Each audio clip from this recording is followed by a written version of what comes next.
Dolly, where I come from, would I have called you a hillbilly? If you had of, it would have been something very natural, but I would have probably kicked your shins or something.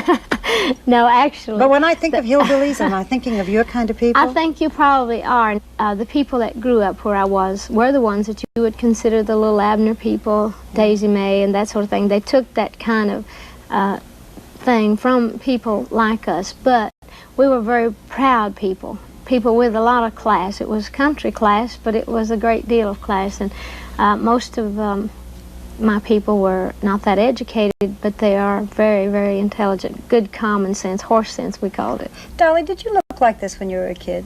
Not quite. I mean, you didn't have the blonde wig, but when you went into school, when you were 11, 12, 13, was it this about you? Well, you mean the full figure? Yeah, that's what I meant. Yeah, I thought that's what you meant. Well, actually, I've always been pretty well blessed. As a child, I grew up fast. Other members of my family, have done the same. My assistant asked me something, and I'm going to blame it on her because I wouldn't have had the nerve otherwise. Is it all you?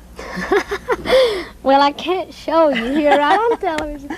I'll take your word for it. I get asked that question. I always answer that because people are in awe of the whole thing. A lot of people say I have, a lot of people say I haven't. I always say that if I hadn't have had it on my own, I'm just the kind of person that would have had me some maid. You don't have to look like this.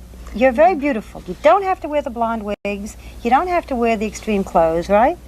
No, it's certainly a choice. I don't like to be like everybody else. I've often made this statement that I would never stoop so low as to be fashionable. That's the easiest thing in the world to do. So I just decided that I would do something that would at least get the attention. Once they got past the shock of the ridiculous way I looked and all that, then they would see there was a parts of me to be appreciated. I'm very real where it counts, and that's inside, and as far as my outlook on life and the way I care about people and the way I care about myself and the things that I care about.